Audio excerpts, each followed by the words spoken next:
Bueno, yo creo que el Yiddish es muy importante como otro elemento de la identidad judía. Ahora, es un lenguaje judío y por lo tanto parte de nuestra cultura está vertida en este lenguaje. Entonces yo creo que es una forma muy interesante de identificarse, de aprender más sobre el judaísmo. Y pues yo creo que por eso es fundamental, ¿no? Ahora, parte de nuestro pasado está escrito en Yiddish, ¿no? Entonces también es importante poder acceder a las fuentes. Y eso pienso que es también fundamental, porque nuestro judaísmo tiene que ir hacia el futuro, pero también ver qué hay y qué se ha hecho y cuáles son todas las diferentes expresiones del judaísmo. Entonces yo estaría en pro de conocer las diversas lenguas judías. Y tu libro, dime el título y qué quiere decir en español. Ok, se llama Dishvue. Y luego ya habla un poco más sobre los bundistas y su participación en la comunidad judía de México. Ese es el título. Y Dishvue quiere decir juramento, porque era algo que hacían los bundistas cuando pasaban a ser bundistas. Era un juramento en donde decían que iban a pertenecer a esta liga, a este partido, y que iban a tener total lealtad para estar comprometidos con los judíos trabajadores y buscar su mejora social, económica, pero también fortalecer la identidad judía y reforzar el Yiddish como ese vehículo de la identidad judía.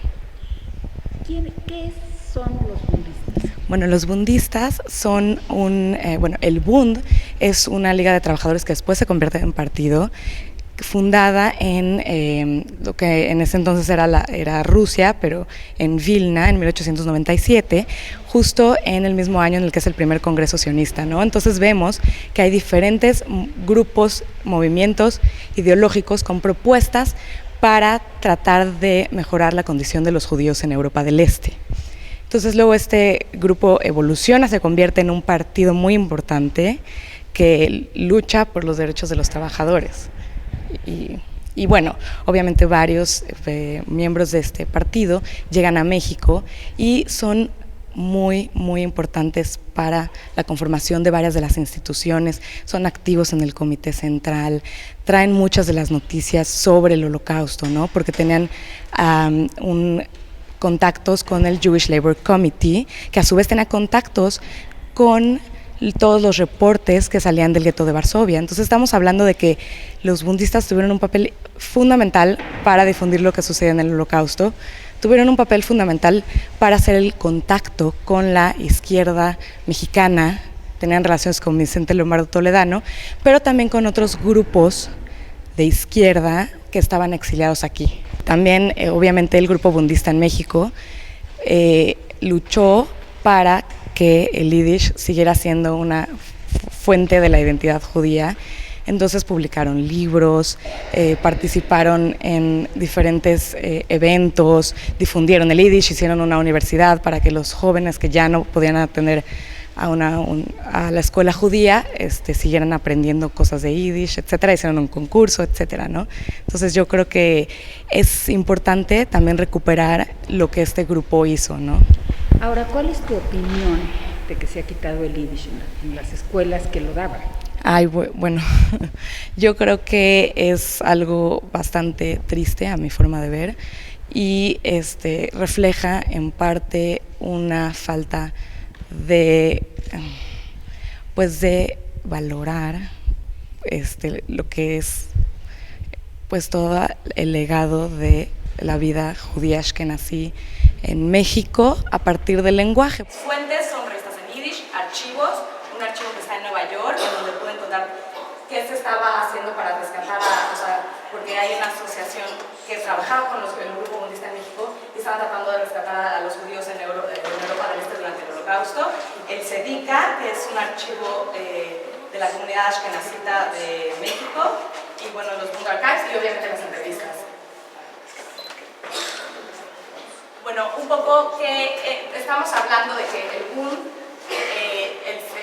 el sionismo, el folkismo, diferentes movimientos ideológicos se crean en Europa del Este, ¿no? Que es esta región que comprende Rusia, Lituania, Ucrania, Polonia, etcétera, ¿no? Y bueno, ¿qué sucede? Que hay quiebre hay una serie de movimientos innovadores que cambian un poco la forma de entender qué es la identidad judía y proponen cosas nuevas. Antes la identidad judía solamente había varios marcadores y sobre todo la religión era uno de los principales marcadores identitarios de este grupo, ¿no? Pero bueno, estos movimientos innovadores son resultado de una serie de cambios en Europa del Este y tiene que ver con el surgimiento de los nacionalismos de Estado y con una serie de cosas como la urbanización, la industrialización, etcétera, ¿no? Y con un proceso de secularización que ya había tenido cabida en el judaísmo que se llama Ascole o Ascalá, pero precisamente estos nuevos movimientos tratan de darle un giro a la Ascalá para entender el judaísmo de otras formas. Y bueno, el Bund se funda como una liga de trabajadores con 13 personas en 1897 en Vilna y su nombre es del Jiddischer Arbeiterbund in Russland und Polen. Ustedes van a escuchar varios términos en yiddish porque esta era la lengua que ellos hablan y esta era la lengua que ellos defienden. ¿Cómo puede uno mejorar la condición de los judíos? Se habla de identidad y cuáles son los principales elementos de la identidad, ¿no? Entonces, bueno, ellos participaron en la revolución de 1905 de Rusia. Esta revolución fue fallida y por lo tanto tuvieron que huir y ahí es cuando llega la primera ola a Estados Unidos. A México llegan también varios de ellos y bueno, uno puede ver la gran cantidad de personas que estaban participando en este movimiento y una cosa importante que no se ve mucho y es que normalmente se habla de la postura encontrada entre el bundismo, que el bundismo, para definirlo rápidamente, es un movimiento socialista que busca mejorar la situación económica, política de los judíos de Europa del Este. Ellos lo que dicen es que lo que se tiene que hacer es trabajar en el lugar en el que se vive y tener contacto y convivencia con grupos no judíos, pero ellos ven, por ejemplo, la pérdida de una identidad como consecuencia de que otros grupos identitarios están oprimimiendo,los y buscan que a fuerzas se asimilen, por decirlo así. Pero lo que también se habla y que es como un poco un mito es que los bundistas y los sionistas se odiaban. Sí, todos estos movimientos ideológicos se peleaban entre sí, bundistas, comunistas y sionistas se peleaban, pero es importante, es importante destacar que los bundistas sí tuvieron contacto con sionismo de izquierda. Es importante también mencionar que el sionismo es muy amplio, hay un gran repertorio que va desde la izquierda a la derecha y hay muchísimas propuestas. Entonces, con uno de los grupos que tuvieron contacto fue con Coalición y ahí van a tener algo en común. Para el Bund, lo que era más importante, el elemento más importante de la identidad judía era el yiddish. Este idioma germánico es un idioma judío porque es un idioma de fusión que retoma tanto el hebreo como una nueva adaptación del alemán antiguo y es una nueva creación que refleja un poco los elementos importantes de la cultura judía. Entonces ellos van a decir que el yiddish es el principal elemento identitario y esto va a ser fundamental porque cuando sucede el holocausto y la base de los bundistas, que serán los obreros, los trabajadores, son asesinados, ellos van a tratar de adaptarse a una nueva situación y uno de los principales puntos que van a defender es el yiddish como elemento principal de la identidad.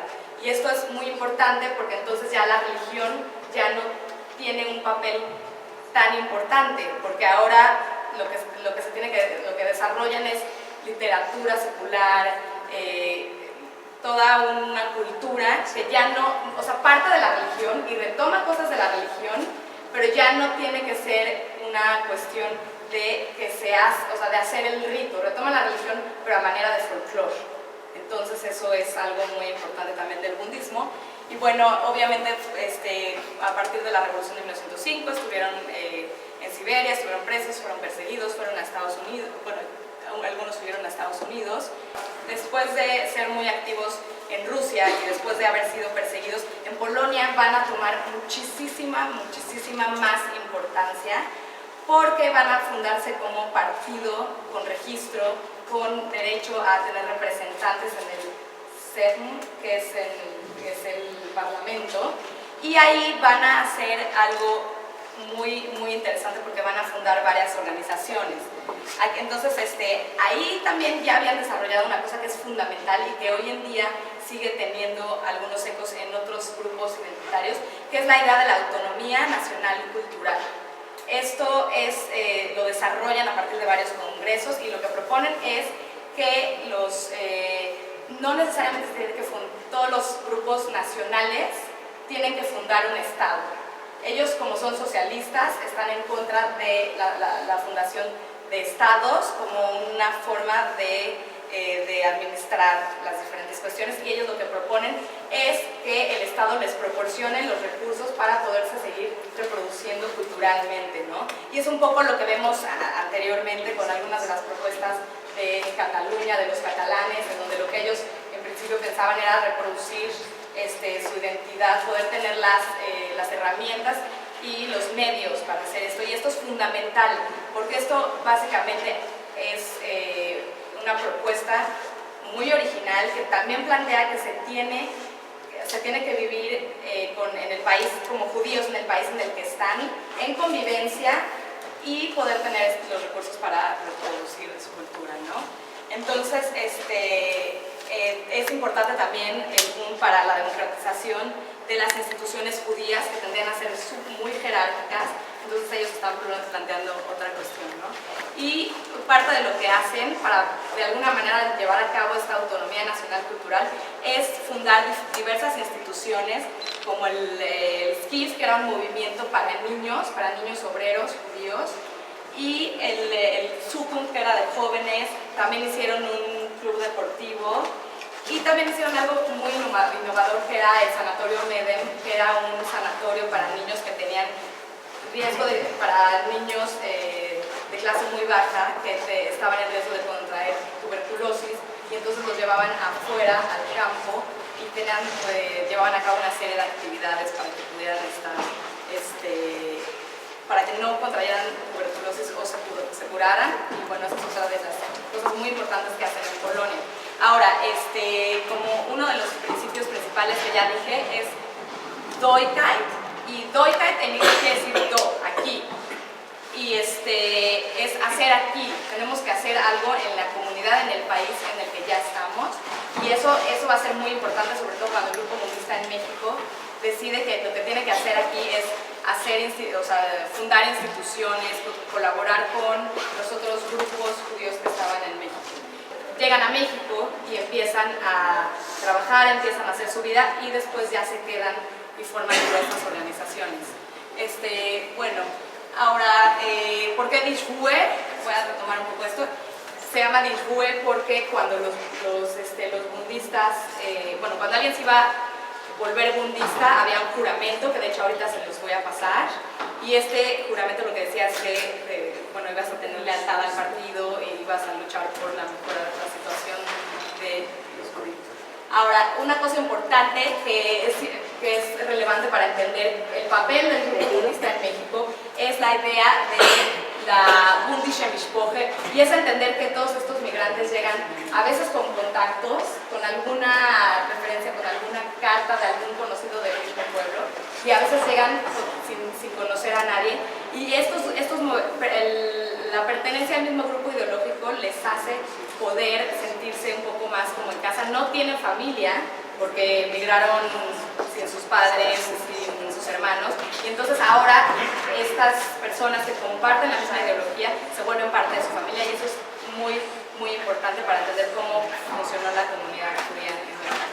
Una cosa que es muy importante para los grupos idishistas y para el BUN es la prensa. Tenemos que entender entender que durante esta década la prensa sirve como un instrumento fundamental de politización y de difusión de las ideas, de las propuestas identitarias, etc., ¿no? Entonces, la prensa en yiddish en México es un tema interesante pensar que hacia 1900, en la década de 1920, estaba ya imprimiendo en yiddish, ¿no?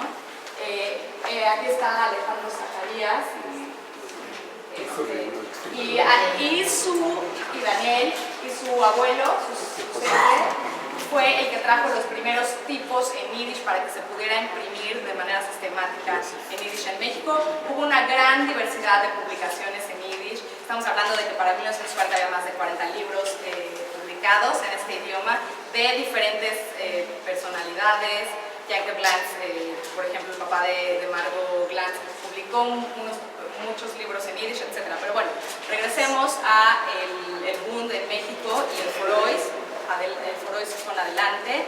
Este periódico se publicó por más de 30 años y es una fuente muy importante para ver, por ejemplo, qué se estaba diciendo del Holocausto, pero cuáles eran los pleitos también con los comunistas y sionistas, y temas de la comunidad judía mexicana muy específicas como la fundación del Deportivo o qué se estaba diciendo de cuestiones antisemitas, etc., ¿no? Zacarías fue uno de los principales miembros de este grupo bundista y además de traer los tipos fue fundamental para el trabajo que se hizo con la finalidad de traer refugiados judíos que estaban en Marsella o que estaban en Shanghái, que habían huido del gueto de Varsovia, por ejemplo. Rothenberg estuvo en el gueto. No, Rothenberg huyó a Shanghái, pero su esposa sí murió en el gueto de Varsovia. Y bueno, él llegó ya después de la Segunda Guerra Mundial y fue traído precisamente por este grupo bundista, ¿no? Uno de ellos, Tuvia Meisel, estaba relacionado con Vicente Lombardo Toledano. Entonces, cuando este grupo bundista en México recibe las noticias sobre el Holocausto, organiza junto con Tuvia Meisel, junto con Vicente Lombardo Toledano, una marcha y una manifestación el 11 de diciembre de 1942, ¿no? Entonces, también ellos fueron uno de los principales difusores del Holocausto, del Holocausto en Europa, aquí en México, ¿no? Eso es algo muy, muy importante. Ahora, ¿qué pasa con el grupo bundista en México después del Holocausto? Que bueno, para empezar no tenían una idea de lo que realmente había significado y de cómo la destrucción de muchísimas comunidades judías y de millones de judíos había impactado ahora cómo se había configurado el mapa judío, ¿no? Y lo que el grupo bundista trata de hacer primero durante el Holocausto es mandar dinero, porque mandaban dinero a los grupos clandestinos, o sea, este dinero llegaba a los guetos, a los emisarios, etc. Y ahora, después del Holocausto, lo que tratan de hacer es la reconstrucción de las comunidades judías en Europa del Este. Y aquí vemos una marcha en mayo, en 1946, después del Holocausto, y esta foto llegó a México. Entonces se está enviando a México la información de lo que está pasando en Europa y se cree que hay mucha esperanza de que se reconstruyan estas comunidades. El mejor historiador es aquel que combina el conocimiento de la evidencia con un gran intelecto, comprensión cálida y gran capacidad imaginativa. Eso es exactamente lo que vemos en el trabajo de Tamara Gleason. Intelecto, calidez, pero sobre todo integridad. A medida que leía su obra, me percaté que en varias ocasiones dice con refrescante candor, con una sencillez insuperable, que no tuvo acceso a alguna entrevista o determinada información. Esto le da más validez al trabajo histórico, le da veracidad. Su recorrido profesional se ha caracterizado por indagar en asuntos que se arraigan no solo en un pasado histórico cualquiera, sino en sucesos y realidades que le son cercanos. Y esto le imbuye una pasión muy particular que no le resta objetividad. Ambas, pasión y objetividad, son una gran parte de ser un historiador responsable y profesional. Además de la innata curiosidad por una verdad universal. Debemos saber de dónde venimos para saber a dónde vamos. Estudiar el pasado histórico del pueblo al que se pertenece es labor de casi cualquiera. pero Tamara entró y vivió personalmente la experiencia del judaísmo moderno con esta conciencia de dónde vengo. Aprendió un yiddish de muy alto nivel que le permitió sentir, experimentar ese saborcito que nos regala nuestro idioma. Pero el idioma lleva carga cultural, emocional, pertenencia y por supuesto una historia que de algún modo sigue viva. En palabras de la propia Tamara Grissi, constantemente escucho a las personas estereotipar a los judíos, ubicándonos a todos dentro de una misma caja rígida y asfixiante donde las diferencias no caben. Es por esto que empecé a estudiar un movimiento ideológico y social que tuvo un gran impacto dentro de la forma en que muchos judíos construyeron una nueva identidad judía en Europa y lucharía por la justicia social. Algunos de sus integrantes inclusive llegaron a México y participaron muy activamente en el proceso de construcción de las instituciones de la comunidad ashkenazí.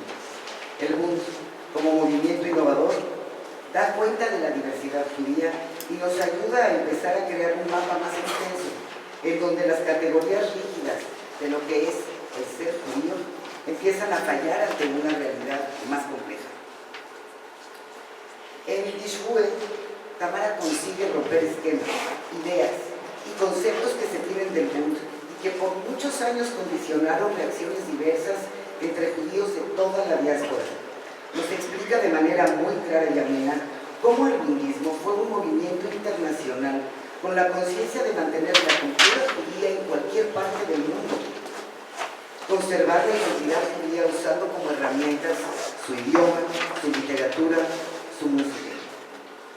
Una manera de continuar la Golden Gate, cadena de oro, de la transmisión de valores y principios de manera secular, evitando la asimilación. El Bund propone esta continuidad, inmerso en los cambios sociales y políticos por los que pasaba el mundo. Tuvo la inteligencia de integrar sus principios a los cambios continuos. Mi papá llegó de Białystok, salió de Białystok muy joven. Llegó, como dijo Tamara hace un momentito, como quizá muchos otros, recomendado a otro bundista que también era de Białystok, pero que no se conocían en Białystok, el señor Yesefiu de Zaharías. Traducido al castellano sería señor José Zaharías, el abuelo de Alejandro, de Daniel, y a partir de entonces surgió entre ellos una amistad que afortunadamente hasta la fecha con las familias continúa. Yo recuerdo a los bundistas, era yo muy pequeño, y desde chico oía yo que existían los bundistas, no tenía yo idea de qué me estaban hablando. Lo que yo sentía entre los amigos, compañeros de mi papá, era un gran cariño. Era yo, como en yiddish me decían, Belvele, el chiquito, en español, Victorcito, Belvele. Me di cuenta que ese tratamiento no era exclusivamente para mí. No quiero hablar acerca del Bund y hablar mucho del Bund, sino un poco de los hombres y mujeres que formaban este grupo. Y como les decía, siempre este recuerdo me lleva hacia un gran cariño y aceptación. En ellos hay una palabra en yiddish que es difícil traducir, con muchas palabras en yiddish. Tenían una edelkeit, eran muy edel. Era gente que yo recuerdo que eran sumamente finos. Era gente muy correcta, muy respetuosa, muy honorable en cuanto a su actitud, en cuanto a su comportamiento de día con día. Esa sensación no era exclusiva, era una sensación que yo sabía que lo compartían con todos los demás, con la gente que los rodeaba, con la gente con las que trataba. Entre ellos, entre los budistas, yo me fui dando cuenta que más que ser compañeros de un partido, era una especie de hermandad. Había una complicidad y esa complicidad, esa hermandad era gracias al mundo. Yo recuerdo, sobre todo por lo que vi en mi padre y en mi papá, lo importante que para ellos era el concepto de humanismo, del Menschlichkeit, como se dice en yiddish. La igualdad entre los seres humanos, pero como judíos siempre manteniendo una identidad judía. Su Yiddishkeit era a través del yiddish, del idioma yiddish, de su literatura, de sus canciones, de su teatro, etcétera, etcétera.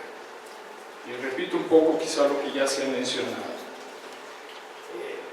Ya creciendo, ya siendo un poco mayor, me costó mucho trabajo entender lo difícil que para ellos fue mantener su identidad, su idealismo en un ambiente tan hostil como lo que vivían ellos en la Europa del Este. De las historias que yo me acuerdo que mi papá me contó es que en una ocasión lo arrestaron y acaban de mencionar cómo dentro de los grupos judíos había diferentes tendencias. Lo arrestaron para que confesara y dijera los nombres de los comunistas judíos, que curiosamente eran los antagonistas de los judíos socialistas, budistas.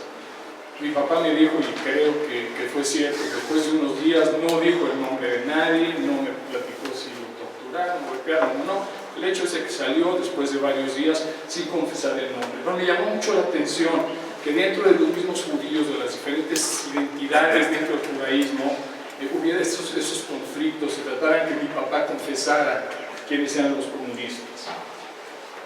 En un artículo que escribió mi papá, que leí probablemente en una de las revistas Forois, alaba y agradece la libertad que encontró en México. Algo para mí que era tan natural, que para él era una bendición, que él realmente apreciaba de corazón.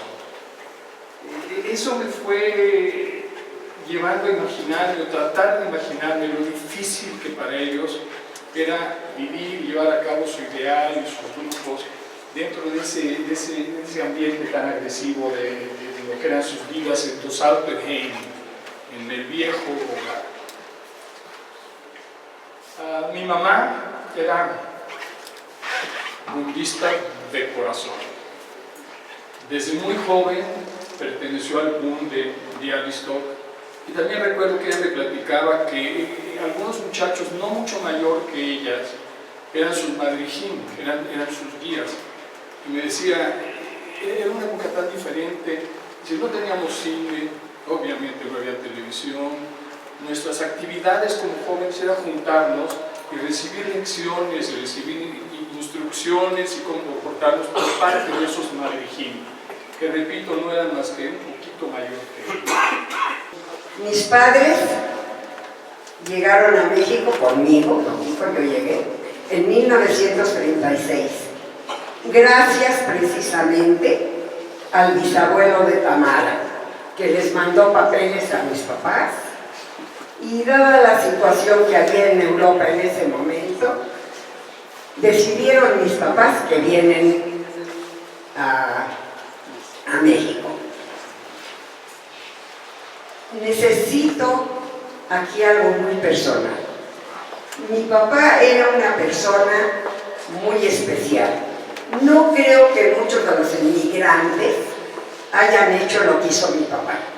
Fue a la Embajada de México en Francia a hablar con el embajador, a recoger las visas para los papeles para llegar a México, y le pidió al embajador que por favor le diera todo lo que tuviera sobre México. Es decir, historia, geografía, todo que lo pudiera, porque él iba a venir como buen intelectual, él venía, quería tener conocimiento del lugar a donde iba. El pobre embajador buscó y solo encontró una cosa: la Constitución política de los Estados Unidos mexicanos. No sé, a mí cuando me lo enseñaron en la escuela, también me quedé con los ojos abiertos. Mi papá llegó a la casa, yo tenía 5 años, y se me quedó sumamente grabada su cara, y le dijo a mi mamá: Rifkele, no te imaginas, vamos al paraíso, escucha. Y le empezó a leer la Ley Federal de Trabajo. Yo no sé si ustedes alguna vez la han leído, pero es la constitución más maravillosa que se ha escrito en el mundo. Y con esa idea de México, en agosto de 1936, llegamos a México, a Veracruz. Mis abuelos eran inmigrantes y no estaban solos. O sea, pertenecían a una comunidad. Creo que eso influyó toda mi vida en la importancia que es, lo importante que es tener un grupo que tiene ideas afines, algo por qué luchar. Ellos siempre mantuvieron esta relación, tuvieron el apoyo de los demás mundistas, que yo los conocía como mis tíos, porque siempre estaban en las cosas importantes, y todavía hasta la fecha tenemos relación con sus nietos y demás. Mis abuelos, ellos eran mis abuelos maternos, mis abuelos paternos, la familia de mi papá no era de budistas, pero los invitaban a las fiestas tradicionales. Y en estas fiestas siempre acabábamos cantando con mis abuelos en yiddish. Las canciones judías es algo de lo más profundo con lo que yo conviví desde muy pequeña.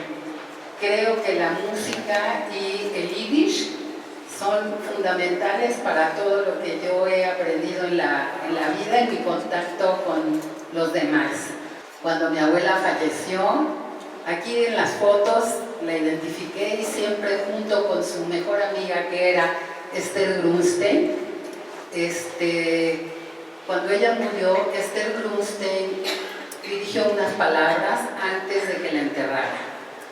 Lo hizo como una camarada, no nada más como una amiga, sino hablando de todos los principios, de todo lo que habían luchado, lo que los había traído a México.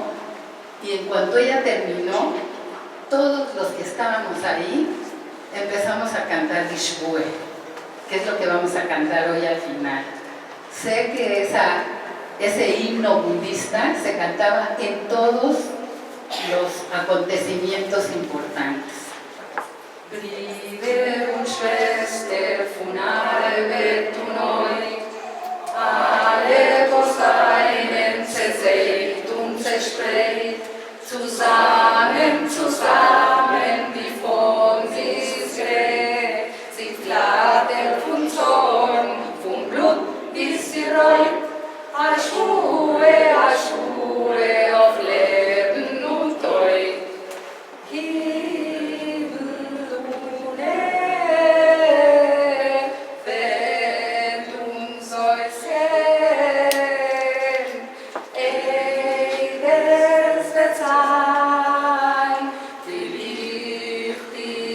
Stelle